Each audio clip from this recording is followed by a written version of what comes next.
Halo semuanya, saya Faza Rizky Karimi, peserta Latsar Angkatan 35, Kelompok 4 dari PPSDM Provinsi Kalimantan Selatan.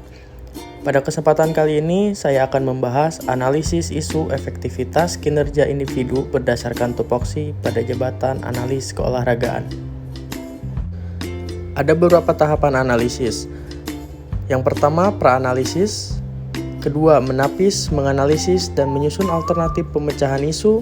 Yang ketiga, analisis SWOT. Dan keempat, rekomendasi alternatif penyelesaian isu. Selanjutnya, tahapan praanalisis. Ada 3 isu yang muncul, yaitu yang pertama, tidak memiliki database atlet untuk pembinaan yang berjenjang. Yang kedua, belum tersedianya alur dan standar operasional untuk mengelola aset dan fasilitas olahraga untuk umum. Dan yang ketiga, keterbatasan fasilitas penunjang olahraga prestasi. Untuk menyusun urutan prioritas isu yang harus diselesaikan, maka pada tahap kali ini menggunakan metode USG atau Urgency, Seriousness, dan Growth. Nah, pada tahap ini masing-masing masalah dinilai tingkat resiko dan dampaknya. Bila telah didapatkan jumlah skor, maka dapat menentukan prioritas masalahnya.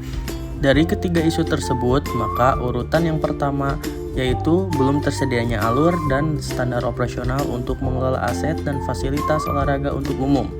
Lalu, tidak memiliki database atlet untuk pembinaan yang berjenjang. Dan yang terakhir, keterbatasan fasilitas penunjang olahraga prestasi.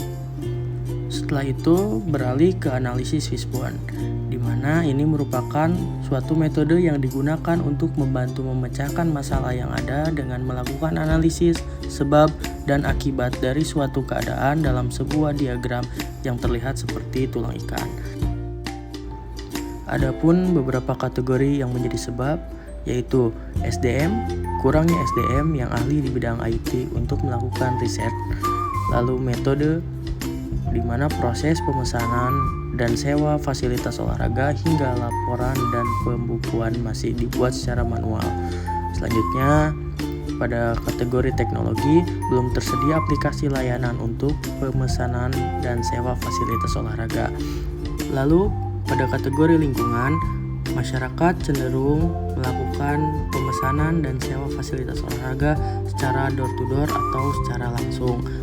Maka dari beberapa sebab tersebut mengakibatkan belum tersedianya alur dan standar operasional untuk mengelola aset dan fasilitas olahraga untuk umum.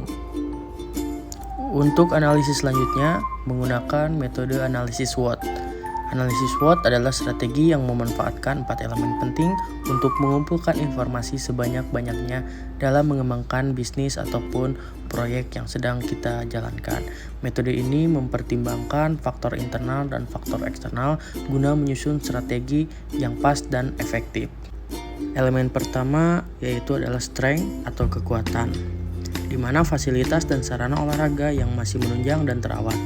Lalu, pengguna fasilitas dan sarana olahraga yang terus bertambah.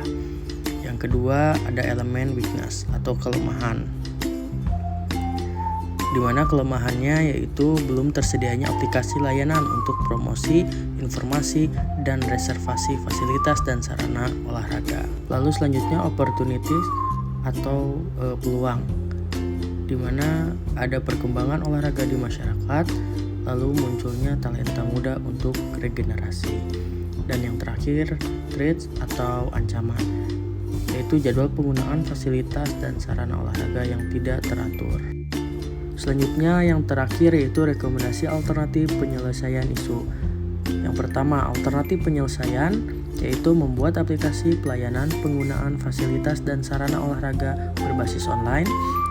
Lalu tahapan setiap penyelesaian yaitu melakukan koordinasi kepada seluruh stakeholder, melakukan riset pembuatan aplikasi, lalu sosialisasi kepada masyarakat, dan menerapkan serta membuat standar operasional.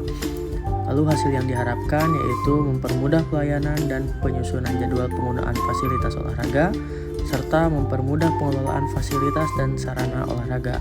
Adapun pihak yang terlibat yaitu tim perencanaan, tim pelaksanaan, serta masyarakat.